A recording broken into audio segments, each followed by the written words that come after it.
I see it says live on this end. Okay, maybe it'll take a second. Guys, let us know in the chat. Okay, there it goes. It's going to take a second. I see an ad. Guys, this is our first time. I don't know if anyone can even hear what I'm saying right now, but there we go. Okay. Guys, let us know real quick if you can hear us in the chat.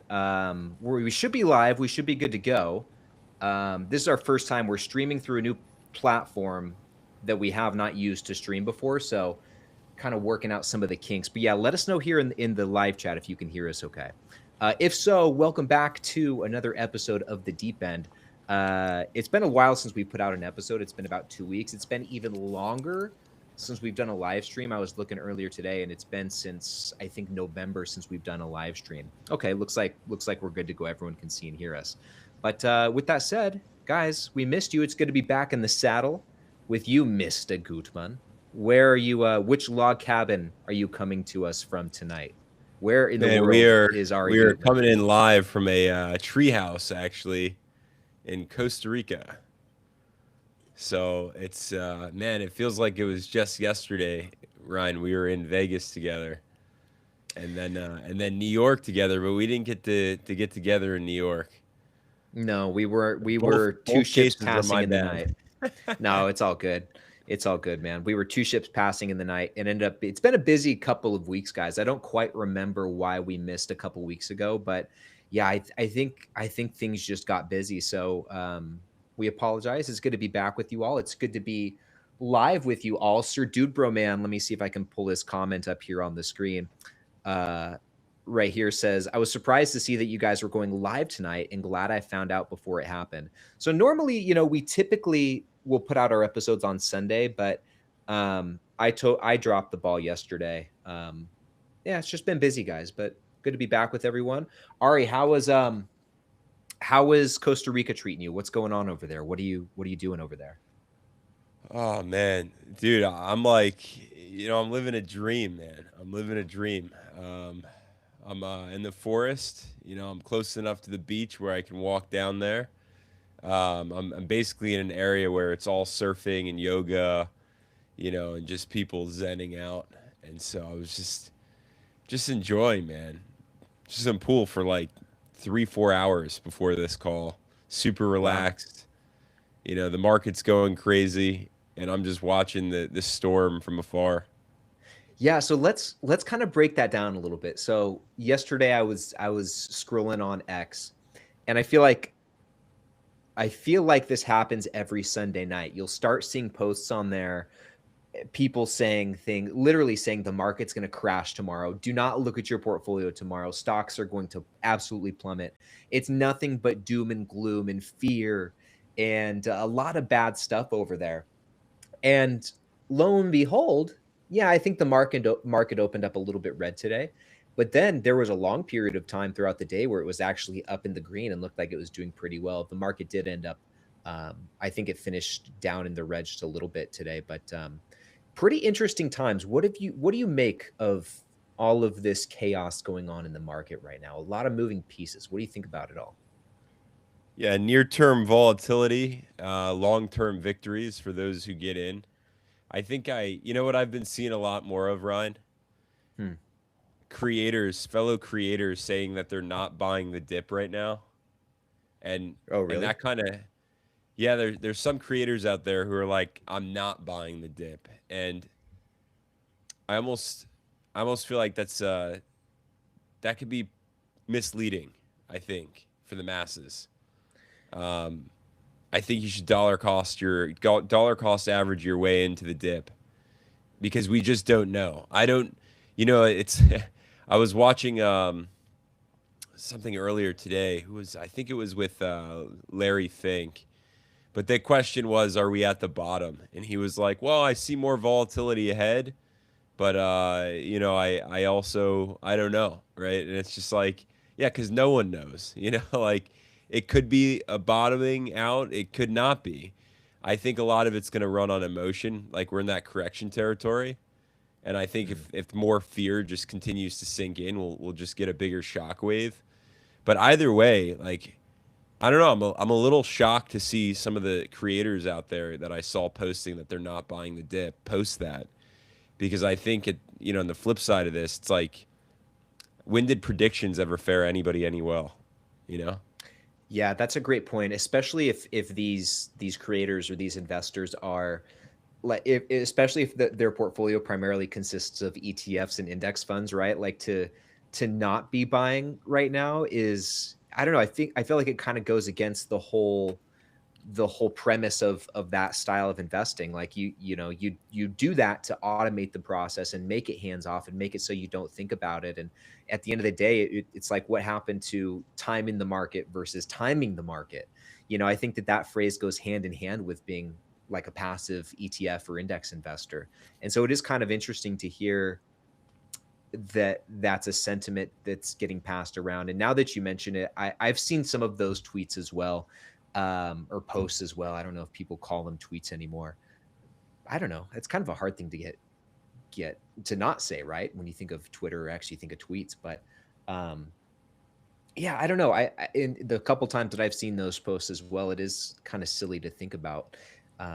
Because who knows? Who knows what the heck's going to happen? And it doesn't seem like this volatility will be cured tomorrow. I mean, it seems like, at least as far as the situation goes in the Middle East, which is causing a lot of this volatility, I think, it seems like that still has some runway. It seems like we're still kind of in the thick of things there. So until there's more certainty or some resolution from that, I think, yeah, we'll continue to see this volatility. And yeah, I guess maybe share prices could go down in the short term because of that. But I don't know. It's so hard to say. Like, my portfolio was actually up today. I don't know. Things Really? are so, yeah, things did pretty well. I But think I not was up like, overall, obviously, right? Or like, well, where are you sitting overall. right now? Let me look actually. So I'll pull it up on Snowball and see where we're sitting year to date. I am still up year to date. I do know that. I think at its peak, my portfolio was maybe up like 12 or 13%. And let me see if I can pull it up now. So this includes my taxable account and my Roth IRA. So my total combined portfolio, I'm still up about 4% year to date, just over 4%, according to Snowball. So we're hanging in there, doing pretty good. This last month, though, has been pretty tough. This last month, I'm down 6.5%. So March was definitely March Madness this month. You know what I mean? Dude, I don't even want to tell you where I'm at. So, Well, okay. So I think you're going to have to now. So, would you like to last guess? time we chatted, yeah. So last time we chatted, I think you were at maybe 425, 426. Um, are you hanging on to 400K? Are you still up No. north of 400? Oh no. Yeah, I'm Oh selling. no. But Um, are you sub 390? so I'm in the window of 390 to 400. Okay. I'm That's not sitting bad. around That's not bad. 396 and something change. Okay, that's not bad, man. So you're down maybe about 4 or 5% since we last spoke. So that's not too crazy. Look, it's not crazy. I think though, if people, were in my situation, they'd start panicking. And like I said, man, I'm just sitting in the pool or on the beach. I'm in the waves. Like, don't even care. Um, I can't wait, man, for like some bigger seismic waves to come in and crash my portfolio a little bit more. Yeah, Adam had a really good comment here. Buy for 10 years, not for 2 months. That's exactly Yeah. what I think during times like this. Yeah, it's a good time to buy today, because rest assured, 10 years from now, 20 years from now, these things are just going to be, it's going to be a blip. It really is. And in some of these doom and gloom posts, it's kind of funny. They'll post like the image doesn't really go with the post, because it's doom and gloom in the post, but then they'll show like the long-term S&P 500 chart. And and, and I don't know, maybe with that said, maybe they're just being facetious, but I mean, the long-term S&P chart is, as you know, it's just like, yeah, it's got its, ups and downs, but it's like overall the slope is definitely up and to the right. And when it shows like this recent pullback, it's like just a little blip. It's just a little blip. Yeah, man, I mean, anytime you feel yourself getting a little nervous, it's just zoom out. It's like the classic trick, especially when you're investing in S&P 500 or something of the alike, a broader market fund. But I'll tell you, man, like when I'm looking at my portfolio, the thoughts that come to mind for me are like, I wonder how other people would be feeling if they were in my shoes. Hmm. Would they be Do you? panicking? Well, yeah, I don't know. Do you think that? What do you think would cause more panic? Do you think it's more the percentage drop, or do you think it's more so seeing the dollar amount drop? Does that make sense? Yeah, yeah, for sure. I think it's the dollar because it Hmm. just makes it more real. When you say down 3 or 4%, it doesn't sound that bad. But let me say, if you're down $35,000, now it sounds a little worse. You know. Yeah. So Yeah. No, it's like I'm if you annualize that, it's like, okay, there goes $3,000 a month basically over the yeah, next year, just gone, just wiped out.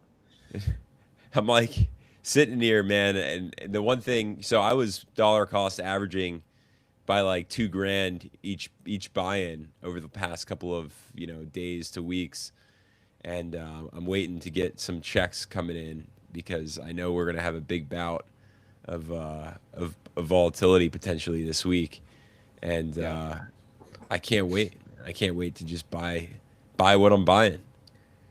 Yeah. So are you sticking to, probably a dumb question, but are all of these contributions, is that just going into the various ETFs in your portfolio, or are there any individual stock buys in there?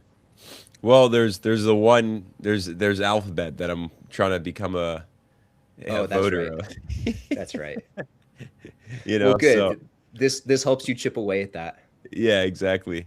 But look, my portfolio is tech oriented, and so that's all I foresee happening whenever this war will end. It's gonna end. And look, the Iranian regime is what 20, 30 of their top regime leaders are killed already and deceased. So I mean, this thing will be at this rate, we're playing with the jokers over there now. And okay, so if we send some ground troops in there, I was thinking about this earlier. There is just no way you could topple the IRCG, the regime, with just bombs, dropping bombs. You can't just win a war by dropping bombs, um, or at least a regime change. And so, I think this was the long term play, and it had to happen slowly but surely, inclusive of Maduro, because Hmm. Maduro and the Iranians were working together, right? And there were training facilities in the U.S. backyard there. So it's just like all these things, man. It was like one domino after the next. This was, I think, a longer term plan, and I think this will be like the last hurrah, or I should say, with the Marine Corps going in there, hoorah, Yeah. and sending the devil dogs to get the job done. I think it will be done and over with, man, in a couple of weeks, if not another month, whatever it might be. But the market will rip thereafter. Yeah. For until the next event, whatever that ends up being. Whatever Yeah. that, yeah, exactly. Whatever Yeah, that and that's next the event is, and nobody knows that one either.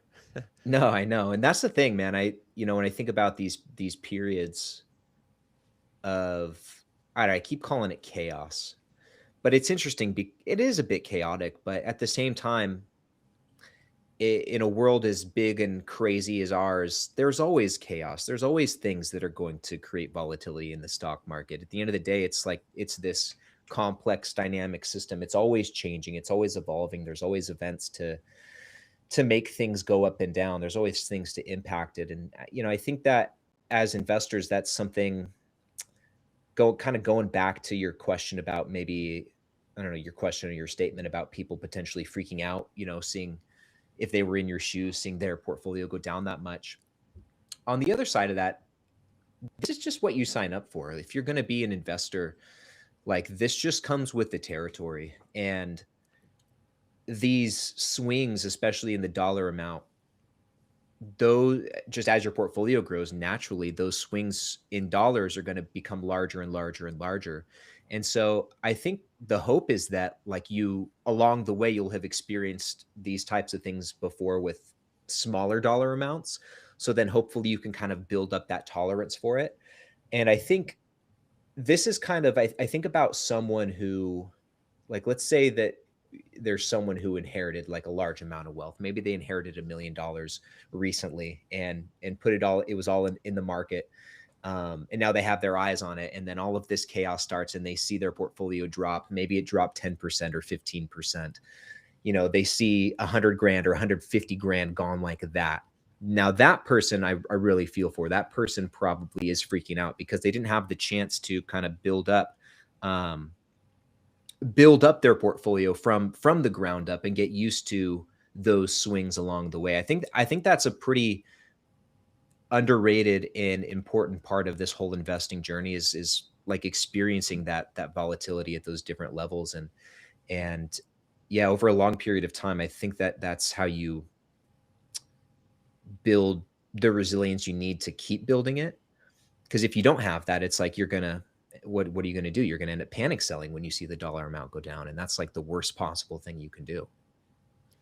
Yeah, and unfortunately, we could say this until we are red in the face, and like there will be people out there who are going to sell out of fear and just the headlines and other creators out there saying it's the end of the world. Whatever is going to get them, and they're going to sell, and they're going to try to play their odds at the market and lose. No. Are But you oh, go ahead, sorry. I was just going to say this is the name of the game. You got to learn at some point or another, and so it's the tuition bill, for the first timers. Yeah. Yeah. Yeah, that's the best. I think that's the best phrase to describe it. It really is. This is just the cost of tuition. Um, and real quick, as a sidebar, it looks like there's about 40 of us here in the live stream. Guys, thank you so much for tuning in tonight and hanging out with us. It's good to see all of you guys in the live chat. Um, any of you guys, if you have any investing questions, anything you want us to go over, please drop them in the chat. We'd love to go through and answer and address some of the things that are on your guys' minds. I'm seeing a lot of good chatter in the live chat. A lot of people are down as well, it seems like. Nick said his portfolio is actually holding up pretty well, down 7%. But he's down, I mean, look at this, in terms of dollars, down 72K year to date. I mean, that's another great example. For some people, this would be a really difficult thing to see. But like Nick says here, he's seen it so many times and actually wouldn't mind it going down more since he buys heavy every single week. Janice is down 60K. Adam, I don't know if Adam said how much he was down or not, but during these times, he said, I find it best not to watch. And I think that's probably a healthy thing to do too, is if it gets to be too much, just tune it out.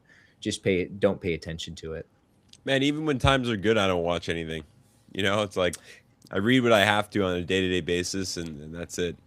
Live life. Yeah. Yeah, exactly. I think lately, man, I've definitely, certainly over these past few weeks, just as things have been so busy, um, I mean, maybe I'll check my portfolio once a day.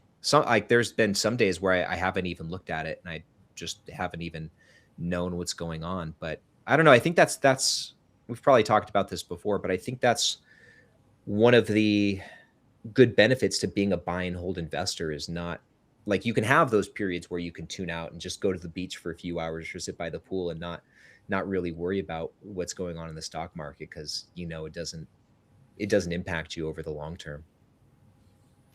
Yeah, it's I think too many people just get locked in to the near-term noise, and man, the more I'm sitting out there looking at the pool right now, like just, there's nothing else to do in life. If you're worrying about your investment portfolio, you've built it wrong.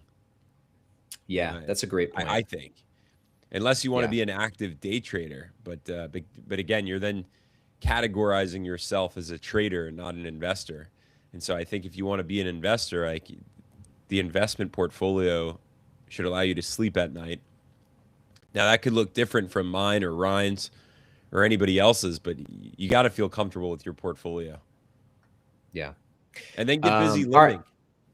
Get busy living, man. And on that note, I wanted to switch gears. You've been a man on the move these past few weeks. Tell us about where you've been, what you've done, where you're going from here. I think this is kind of like, you had one of these last year where you were gone for an extended period of time. and I think it kicked off around the same time last year. So give us a lay of the land. What the heck is going on over there? Where have you been?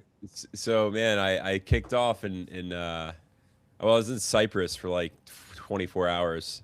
But you know, Cyprus is kind of boring, so I flew over to Malta. Malta, I flew over there for the sunrises and sunsets. Well worth it for anybody who's looking for good sunrises and sunsets. A lot of Europeans travel there. It's north of Africa. It's a beautiful, beautiful island. And then from Malta, I flew for business to the States, where I went to Vegas thereafter that, and I met up with ours truly here, Ryan Williams, in the flesh. It's great We to had a see good him in run. Vegas. And man, I was there for what, 3, 4 days. Bounced out of Mhm. there, flew to San Diego. San Diego was beautiful. San Diego to Hawaii, and then I was at an event for Moo, and which I want to talk about for a quick second, but I'll circle back to that. Okay. I was at an event for Moo and Google in New York, and then I booked Costa Rica, and now so I'm gonna be going like more inland soon, probably the next like 48 hours to La Fortuna, which is like the volcano and like Mm. literally like center of the rainforest. And then I'm looking at traveling to Panama and Brazil, and then we'll see what happens after that. I didn't even book any of that yet, so it's just like all up in the air. We'll see what happens, but something will happen. Let's get back to Moo real quick, man. Every time I talk about Moo, which it was a great event. We went to the Mets game, met other creators who were there. Most importantly, though, every time I bring up Moo to somebody, they always ask me like, why name the company Moo? You know, it's like the most, and I have to honestly, I agree with them. You know, I'm like, it's just like Robin Hood. I don't want to say it's like sounds classy, right? But like, I don't. Moo kind of reminds me of like a joke. You know, Yeah. Yeah. Yeah. I get it. like it's I just mean, with hard to take Robin, me seriously if I put my money into Moo. You know, like the name the name Robin Hood, obviously, like it's a symbol for something. And when Robin Hood was first establishing themselves, they were trying to democratize investing and get rid of fees and help the everyman get into investing and yeah, I guess democratize it, like I already said. So the name's fitting, but yeah, Moo, I guess, like, you think of a bull, which is a type of cow. Cows go moo. Sometimes they do it twice. I guess I can connect the dots, but just because you can doesn't necessarily mean that you should. I don't know. it just kind of sounds like, you know, sometimes countries like obviously when English is not their native tongue, they'll try to like cop something that may sound like interesting or appealing or you know something worth anything in English, Yeah. and but it just comes out butchered at the end. And I feel like this might have been one of those things where it's like, hey, let's name this Moo, and then it grew to like the company it is today. But every time I talk to like you know more serious investors, I'm like I'm going to a Moo event, you know, and it's just like it sounds terrible. You know? Do you feel though, like, that's actually brings up a good point, because it does kind of seem like brokerages these days are kind of falling into two camps where some are taking, and maybe it's always been this way, but some are taken more serious than others. Um, where do you think where do you think Robinhood falls on that spectrum? Do you think they're more unserious? Do you think, and when I say serious, I think more akin to something like a Schwab or a Fidelity or a Vanguard. I think on the opposite end of that spectrum, you might have Moo, I suppose. And I don't even know if that's fair to say, because Moo is I mean, it's a pretty big operation. So, but as far as Robinhood goes, like, where do you think Man, they Moo is about fall and like all that? 3,000 personnel. Right? They're pretty big. Yeah, yeah. Um, but you know, I think in the spectrum of like where they rank, I think they still have work to do. I think Mm, Robinhood had like you know Robin had a bad rep for like a little bit, and then it got better. And I just feel like it never.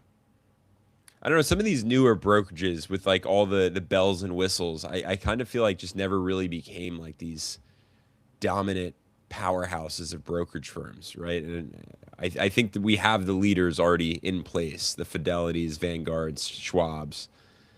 And I don't know if any of these smaller scale brokerages that are like the new hip brokerages will really ever be able to topple the ones at the top now. It's hard to say, man. I think when it comes to younger people getting into investing, they will much sooner opt to use something like Robinhood than they would something like Charles Schwab or Fidelity. I think you'll see them just default to these more hip platforms. And so I don't know, it will be interesting to see what that looks like, a couple decades from now, a few decades from now, kind of once the more, I don't want to call them legacy investors, but like the older generation of investors kind of, Us? I don't know. I actually think we're kind of on the fringe of that, right? Because we came into we started investing during a time where like the fees were starting to go away and Robinhood and commission free trading was starting to come up in the rise. So I think we came into investing at a pretty interesting time where this transition was starting to occur. But yeah, I will be really interested to see how the dynamic changes 10, 20, 30 years down the road if the Charles Schwabs and the Fidelities and the Vanguards are still, as far as like the brokerage side of things go, if they're still as widely used as something like a Robinhood. Or even a Public. We can throw Public in for that matter. I love Public. That's what I was in New York for. I was in there. I know you know this, Ari, but all of you guys tuning in, I was there for an event with Public, which was a lot of fun. Really, really cool experience. Um, and I see them as kind of being kind of like in the middle because yeah, they're like a younger, hip brokerage. The UI is really clean. It's very easy to use. There are some bells and whistles, but it's also like I think they take themselves maybe a bit more seriously than certainly like a Moo. And they Man, even want to when be you seen say as it, more it serious. doesn't, it doesn't sound legitimate.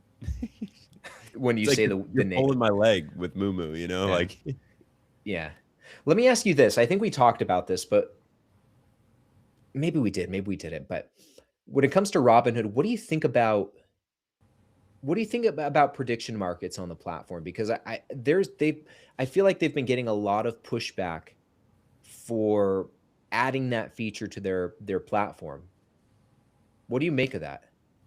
well, yeah, look, man, predictive markets are going to be they already are big and they're going to get bigger because this is the trend. Right? This is what happens, right? Like the market says what they want and Wall Street will create it for them and make it fun. Really fun for them because who makes money from all this at the end of the day? It's like Vegas, Yeah. the house always wins. So who's really making money behind the scenes are the brokerages, and soon to be, firms that will start to come out with predictive market funds and all these other things that will come about, and it'll be interesting to see everybody go nuts for them. But I just say, stay clear of all this stuff. The predictive markets. Don't You're not investing to have fun. If that's your reason for investing, you're already doing it wrong. This in my world, and likewise, I think Ryan speak for you as well, and all the greats on Wall Street. It's like you're investing for the purpose of financial freedom or wealth creation. You're not investing for fun. And so I think there's other places for that. Vegas being one of them, Atlantic City, which I've never heard anybody speak of Atlantic City in a long time, but or go travel. Like go have fun in other ways. I just think throwing money around in predictive markets will get incredibly dangerous. But it's another way for people to lose money and Wall Street to make money. Yeah. Um, it's tough because I do think investing is fun, even like the boring way that I do it or that we do it. I still think it's fun, but I don't think that to your point, I don't think you should be seeking excitement from your investing strategy. Like it shouldn't be a high speed thrilling chase or anything like that. You know, you shouldn't be taking action in your portfolio just for the excitement, just to see, things go up and down super fast. Um, yeah, this is a good question. Oh, were you going to say something? Sorry. Yeah, I was just gonna say you hit it on the head, man. Like the high is actually just investing in and of itself, but it's not like the thrill of trading and trying to win day in and day out, right? Like that's like the addiction, kicking in, where it's just like these dopamine hits of action. And if Yeah. that's how you're investing, then again, it's like it goes back to like, are you a trader on the day in and day out, and then are you making money? Or are you losing money? There's so many other questions there. But I still have fun investing because it's getting me closer to the end goal. That's where the fun comes from. It's not necessarily the actual, day in Yeah. and day out buying and I don't really sell, but selling. I think it's really interesting. I think it's really interesting that Robinhood added these prediction markets to their platform. On one hand, I understand it because that's kind of where the demand is right now, and so they're just kind of playing ball in that regard. But if Ryan, this if is just what the you say, beginning, man. Mark my I know, words. but if what you say is true, and the It's house true. always wins, and that applies to these prediction markets, I almost think from a long term perspective, they might be doing themselves like a disservice by adding it to their platforms, because if people in mass are losing money on these things, I don't know. I think that kind of goes against the whole how do I say this? I think that kind of goes against like how you should want your customers to think of you. Like if people start losing money on Robinhood through these prediction markets, I think eventually, and I could be totally wrong about this. I probably am, because things like casinos and gambling still exist. But if if their customers start thinking of Robinhood as this is the place where I lose money, well then I don't know. I guess why would they want to continue using it? Or I guess on the other side of that, as a company, why would you want your customers to associate you with that? But I guess that's just how, I don't know, they'll rake in a ton of money doing it. So they're Well, okay with it.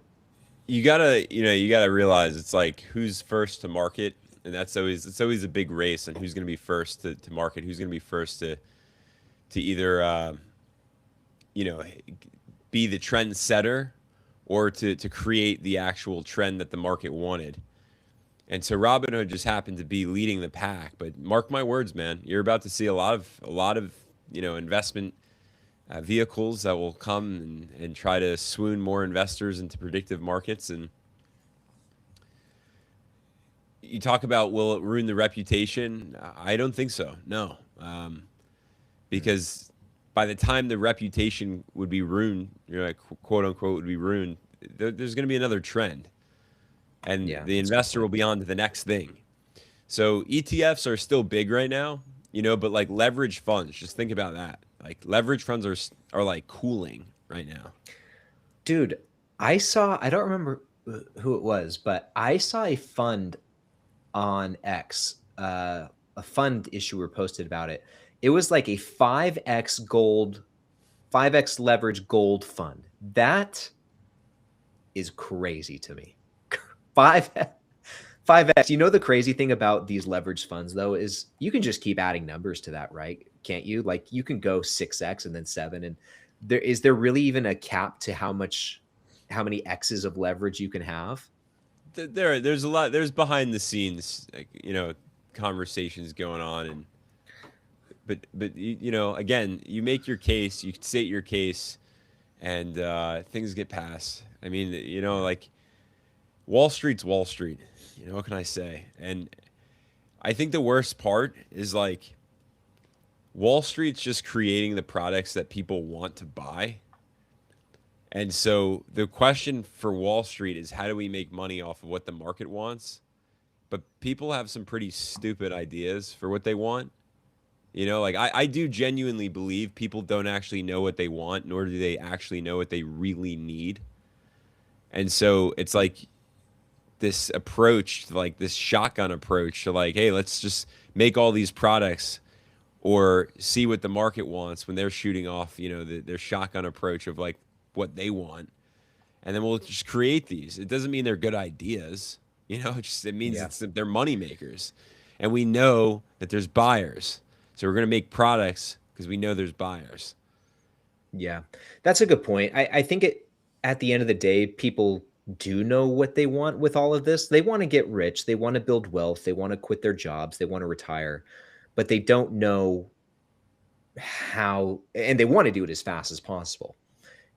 And so they don't know exactly what that looks like. And I think to your point, that's why there will always be there will always be these gimmicks or these things that I don't even want to call them a gimmick, call it a gimmick, but there will always be these things that people are chasing.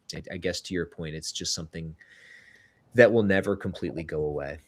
Well, man, let's bring it deeper for a second here in the Oh, deep let's end. do it. That's what we're here for. So, when I shared, they don't really know what they want nor they know what they need.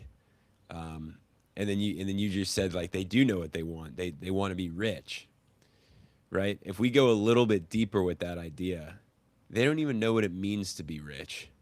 And so they're chasing something that already exists in their life. And this is something that I've been very keen on now for a long while, but it's like to be rich, like what does being rich really look like? And it's just literally having life today. That's wealth, like realizing that you may have the two working legs, you got two eyes, like I know it's like so cliche or corny to say all this, but like that's real wealth. And so anything else that you're chasing is going to lead you to some desolate road of misery. Hmm. I've been down that road plenty of times, and there's just nothing there. And so I mean the true art for where I am now, is like because I already chased all that stuff and realized none of it worked. I get to live my life today and invest. And that's how I get the notion, right? Live like a billionaire. Like Yeah, because once you realize that you're already beyond wealthy for just having woken up today, you're no longer going to go on these ridiculous chases to try to get rich by Tuesday.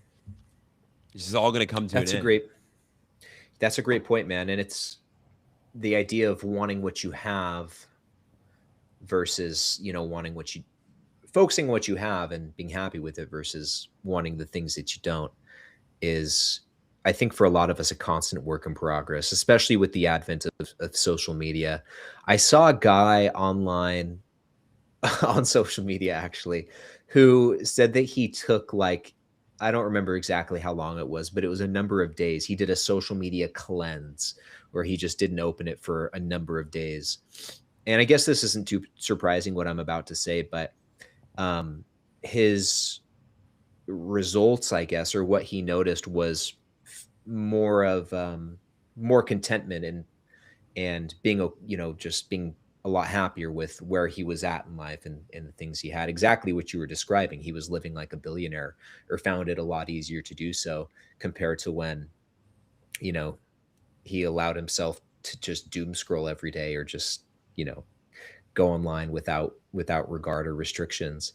um and I don't know, I thought that was a, I mean, it's not like a novel idea to take a break from social media, but I don't know. I think it's seems interesting, and I think it's cool that because you pretty much do that once a week, not for a number of days, but for at least 24 hours, no electronics really at all. And yeah, I think that type of Shabbat is a really really cool thing. I want to try and find some way to work that into my life somehow. Yeah, I mean, I think everybody should be doing it, once a week at least. I've done a year off of social media before, and you don't miss anything. Actually, Yeah. the only reason I got social media back was from when I met my ex girlfriend, right? And she was like, she asked me for social, and I didn't have it, right? And we become, now we're living in this society where it's like if you don't have it, you're weird. It's like, no, I do have it. I just deleted it, or like I'm not. But then I got it back, and then that's when I started posting, some content things here or there and whatever. But you don't miss anything. You really don't, man. If anything, you just gain more clarity. And now, like, I don't ever look, on social. There's like two or three people that, like, if their posts are right in the front, like if it's Instagram, not in the front, but it's like, what I'm talking about, the stories. This is Mm-hmm. how well versed I am in social media. So, yeah, I'll click like yours, if it's there, and I'll just check out. And I already know what it's gonna be. It's gonna be Ryan Williams like demolishing someone on the Blossom Oh playground. yeah, exactly. It's gonna be me kicking sand in some kid's face. This is the Sure. worst portfolio. Look at this schmuck. Dude, I Uh, did. I actually saw I saw a really bad portfolio the other day. I don't want to get into it, but it just the knee-jerk dividend reaction. bully. You brought that up. Yeah, exactly. But Mr. that, I'll Holier watch. than thou. It's like two or three people, five people, whatever, and then I just click off. I don't spend time on there. I'll post something and I'm off because I don't care. I just like Yeah. whatever. So that's pretty interesting. But I think more people need to be. It's the same thing with the news. More people need to be like that. It's just tune out, and tune in to what matters, which is life. Yeah. Yeah. I especially like in especially for investors too, because we do feel like we need to be plugged into the news and the happenings within our companies. But I'll tell you what, man, I feel like, and I go through these periods every now and again where like I'm very plugged in and I'm reading articles and I'm staying up on the news with my holdings and I'm very like, tuned into what's going on. And then I'll go through other phases like kind of I have been lately where it's the opposite, where it's like I'm not, I'll listen to the quarterly earnings calls, but I'm not really reading articles. I'm not really paying much attention to whatever news is happening with my companies. I always call that phase the boring middle, where you're kind of going through the motions in your portfolio. Once again, I think that this buy and hold investing really lends itself to for you to be able to do that. So I think it's a good thing. But I don't know. Case in point, I don't feel like I really miss anything when I don't keep tabs on it every day. Now, with that said, you've got to keep some tabs on your holdings, but it's nice to know that you don't have to worry about the day to day. I guess that kind of goes back to what we were talking about in the beginning, all the chaos that's going on right now. Man, I just, everything was designed specifically like these days. I feel like everything is just designed to suck your energy, to entrap you right in the machine. And like who's really making the money? Like let's just be real. Even creators, yeah, creators make money from making content. But you know who really makes money? YouTube, YouTube. Instagram, right? Like Hmm. what the amount of money that creators actually make from YouTube is like pennies to the dollar. And same thing with Instagram and all. So like we're really just working milking this system and getting like a little bit, And so for me, I just say like, man, I've hit Coast Fire and I just don't care anymore. Like I really don't, man. I what I'm doing now is beyond epic. Like I just this is like you can't like dude, like yeah, I'm a billionaire. Like that's just the standard, man. I'm like I don't really care about making content anymore. Uh I'm doing my thing, man. I'm living my life. If people want to follow, cool. If not, I also cool. I don't really don't care. Just Yeah, enjoy. it's an interesting journey as a creator because, at least in my experience, you start out, it's you're not really that worried about the titles or the thumbnails. You're just stoked about what you're doing. You're just happy to be there and happy to be making content and, excuse me, sharing your thoughts. And you've got all the creative juices flowing and whatever. You're just throwing things at the wall and seeing what sticks. But then over time, you start to want to take it a bit more serious, and then you start worrying about your titles and then your thumbnails and then like the retention rate on your videos and how you're going to optimize that.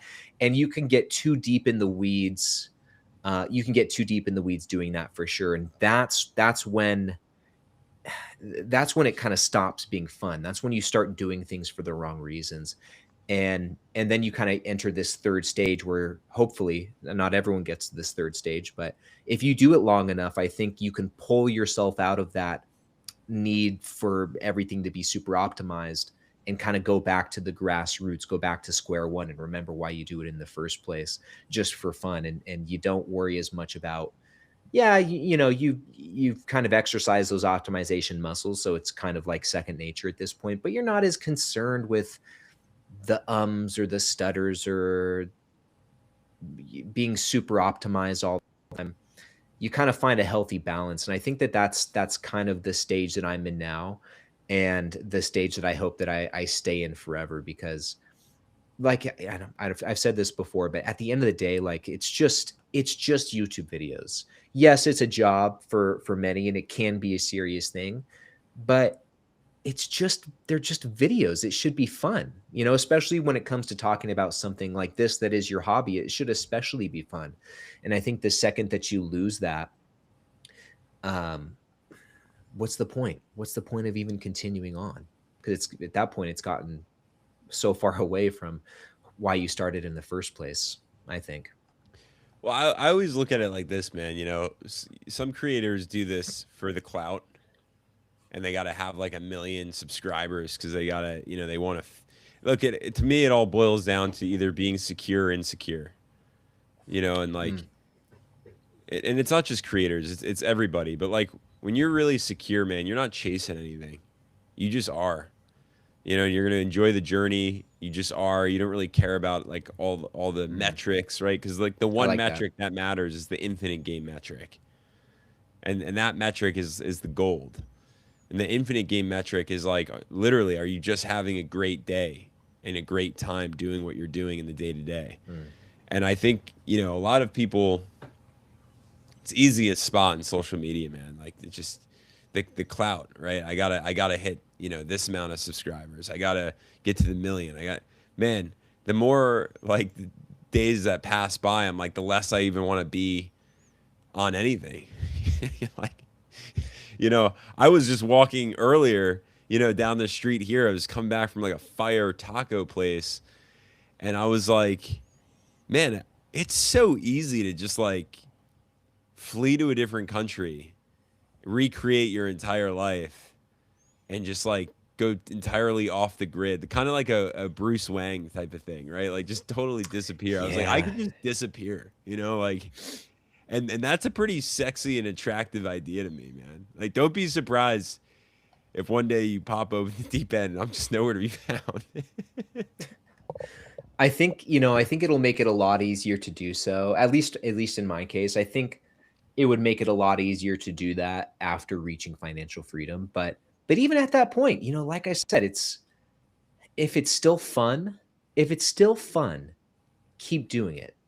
If it's still fun, you should want to do it, I think. But I don't know. And that's like, I like what you said, instead of just trying to be something, you just are.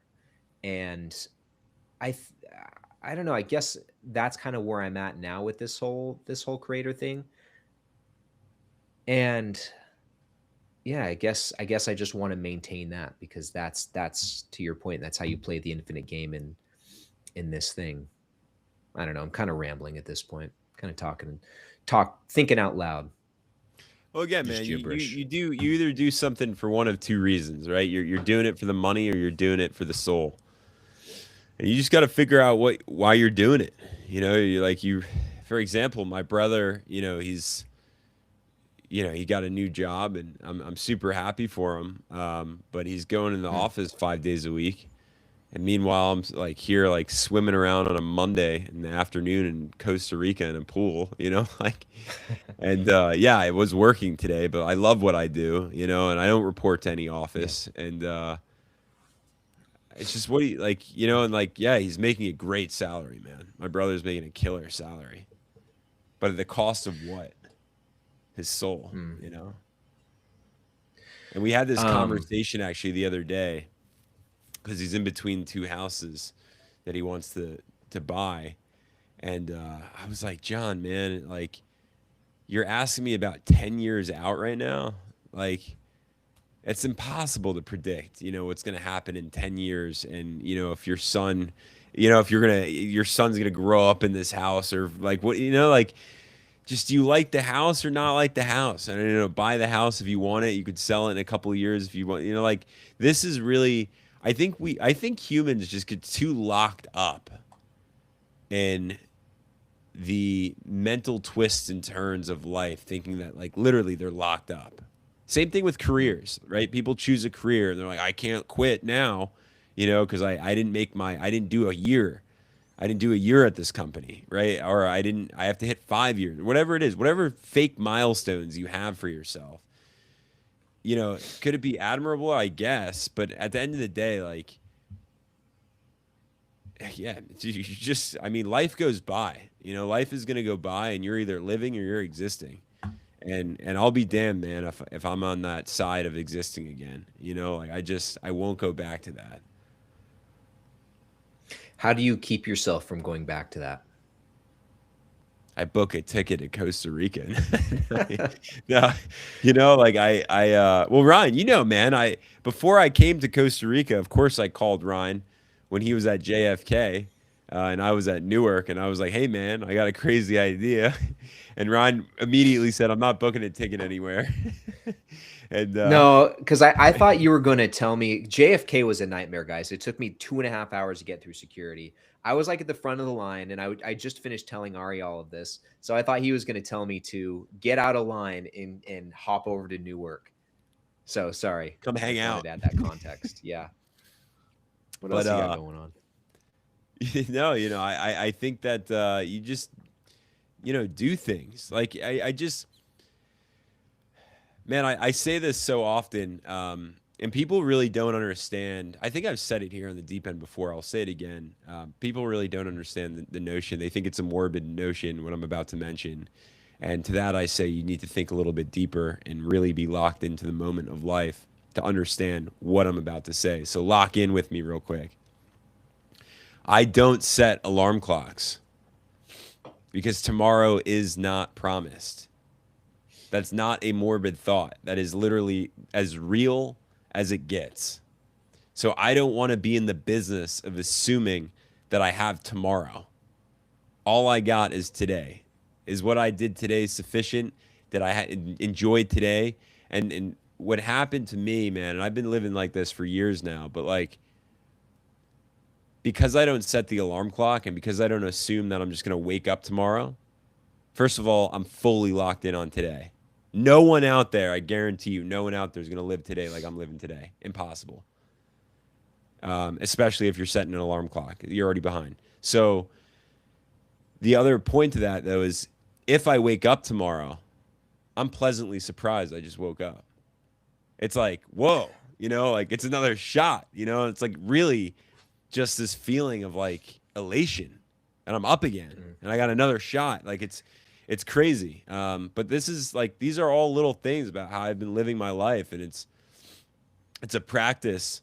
But the more I've lived like this, the more risks I've taken and the more money I've actually made, because when you really live like this, Costa Rica is a great example, man. And Brazil, thinking about Brazil, like, should I go to Brazil? Should I not go to Brazil? Right. And it's like, well, the flight's going to be, some of these flights I'm looking at from Costa Rica are 16 hours, like 12 to 16 hours. And then I got to fly back towards Miami after that. And that's another 10, 12 hours. Right. But then it's like, yeah, like, when else are you going to do it? Like that's the whole point. And so someone even commented there in the chat, they have 9 months worth of savings. Now, by the way, I want to just say this. This lifestyle doesn't mean like be an idiot and take risks that aren't calculated. This is about taking calculated risks, reading the room, so to speak, and understanding situations. But if you can afford to make certain jumps in life, then do it. So someone commented in the chat that they have 9 months worth of savings and they want to buy some more Microsoft. Do it. Don't just comment here. Do it. But here's the other end of that. If for whatever reason life works out where you get hit with that bullet, take full accountability and own it, and walk through it. That's the other end of feeling alive, man. I feel like too many people are just afraid to feel um, you kind of the woes and pains of life. Man, the woes and pains of life have been the one thing that has actually turned me into just like unstoppable today.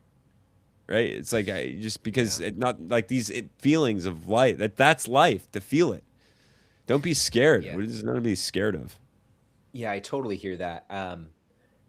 Taking that in a slightly different direction, I feel, you know, how do I phrase this or start this off? One thing, and bear with me, guys, because this, I don't know. One thing that you'll hear people say sometimes after they get out of a bad relationship is that, or I guess one thing that keeps people from jumping into a new relationship after one is that they're afraid of getting hurt again. And I know this is a really weird direction to take this in, but I was thinking about this when you were talking there at the end.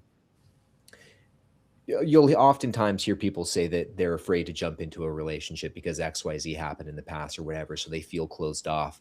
And every time I've heard someone say that, I've always thought, I just think, no offense, but I get it, but I also think that's so dumb. I think that you need to be willing to take that risk and put yourself in that position where you could potentially get hurt or be let down, because that's the only way you're going to possibly get through to the other side, which is something potentially not just good, not just great, but incredible. You have to take that risk, and that type of risk, in my opinion, is always worth it. It's always worth it.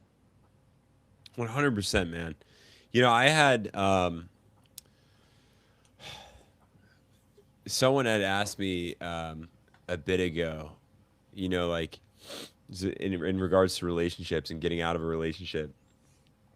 She was basically asking me like, am I scared to get into a new relationship, or am I, like what are my feelings there? And I said no. A matter of fact, it's the exact opposite. I'm gonna love more. I'm gonna love more intensely, and I'm gonna give more. And because that, again, that's the feeling of like really living. And if you're not really gonna live, then for me, what's the freaking point? But on the other end of that, again, it's about taking the calculated risk. And so like, so now, see, I was also talking to someone yesterday about this topic, and she was like, how's the love life, and because she and I was like, yeah, it's great. I'm not seeing anybody right now, and just to be honest, like I'm not impressed. I'm really not impressed with what I see out there, and so I'm not lowering standards, right? Like, it's just not gonna happen, and so I'll die on my hill solo before I lower the standards. But should I find someone, maybe it'll be in Costa Rica, man. Maybe it'll be in Brazil. We'll see, right? Yeah. It could be anywhere. But should I find that person? I mean, I'm all in, So I think that's the key. It's like, know what you want and then go all in after it. Lock in on the thing that makes you most passionate, that you're most in love with. That could be a stock, that could be your job, that could be, whatever it is. I think another element to like really being able to live the billionaire lifestyle is when you know yourself so well that you decide that everything else that's not like the top, I want to say like 3 to 5 priorities in your life, you knock out. Like I don't need, when I am home, I don't go out and like buy coffees every day. But when I'm traveling, the coffee in Costa Rica is incredible, right? So I'm like, I'm gonna go Yeah. enjoy the heck out of that.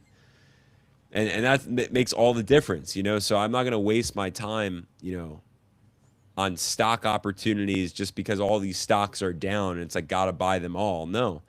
High conviction only. Same thing, high conviction in dating, right? Like all in Mm. or nothing. Yeah.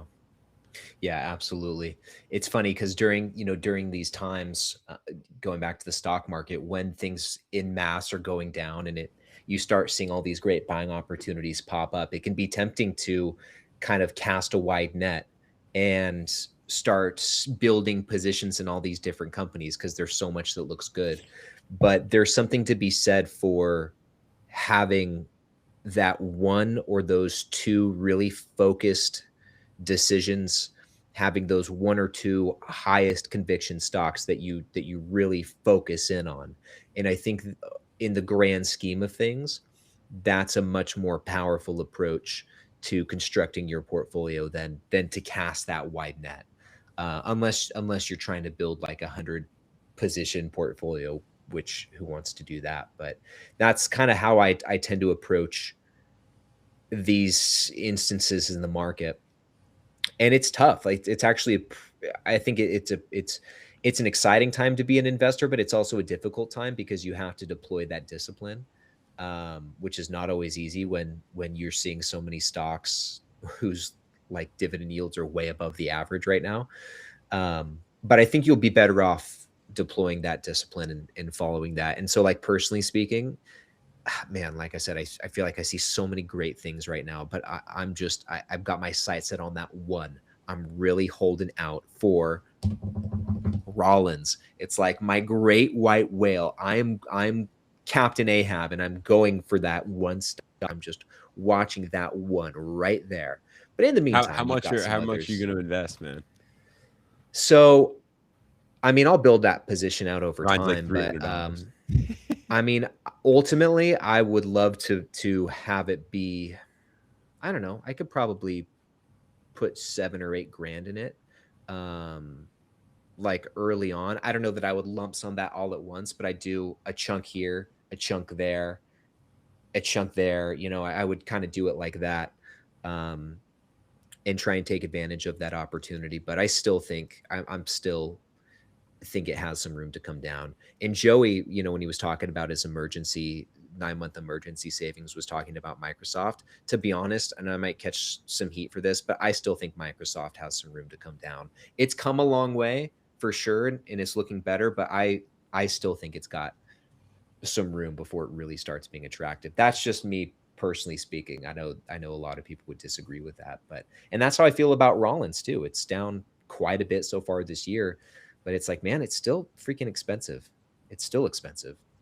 So I think that's what happens patience. when we were in a overextended market for an extended period of time, right? Like all these stocks are pretty inflated, but again, if it's your 10 year window, you know, and you feel you got to Yeah. buy it, don't let, you know, the words here stop you. Like buy a little bit now, see what happens in a week or two, you know, and or you know, a couple days rather. That's how fast this market is moving, Yeah. and that's the most important thing you could do. Yeah. Well, anyway, man, we've been going for just over an hour. I think it's a pretty good Let's place to wrap it up. You just got before any we last wrap it up, is words? any questions out there? Yeah. Anybody Any want to throw questions? anything Anything we in can? there, whether it's Any last words from anyone? investing related, life related, Apparently, life in the relationship related. rainforest, life in Vegas? Man, we're all over the place with this podcast. I think that's the fun of it, though. It's like we position it obviously as an investing focused podcast, or investing forward, I should say, but it goes in all sorts of different directions.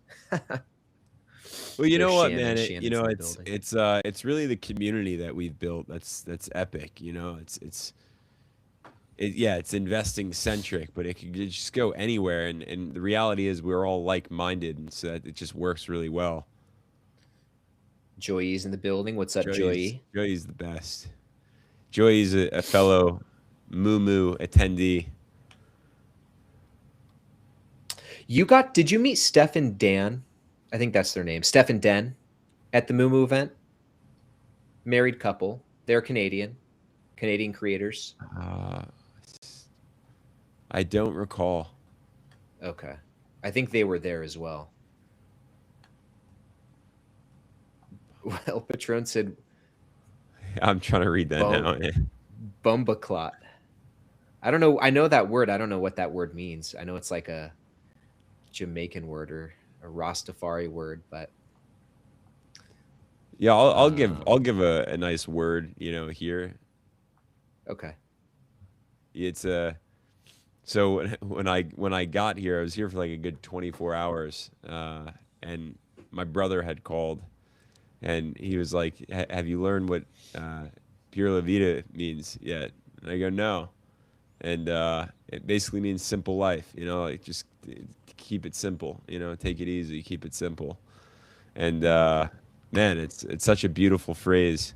They named it Moo because a lot of Chinese companies use animals. Oh, okay. But let me ask you this, Joey. Do you think it sounds professional? That's the real question. Don't be afraid to give us your truth in the comments. This was fun. It was fun going live. It'd been too long. Yeah, right, man. We should do this once a month again. Yeah, I think once a month is a good frequency. Um, okay. I think let's close it out here, guys. Well, Ari, man, why don't you take us into the end zone? I'm sorry, I kicked it off. I'm being rude here. This is your job. Man, I'm a little sad, man. We gotta end this. Eric, Joy's comment there definitely stands out. We'll take it. Investors here with us in the deep end, thank you for tuning in. Ryan live from Vegas, and myself from a treehouse in Costa Rica. I just want to say, leave us comments down below with what you thought about this episode, where you think the market's going to be heading this week, perhaps how much your portfolio is down, and if it's terrifying or if it's thrilling. Either way, we'll be back next week with another deep end episode, so we'll love to see you there. And until then,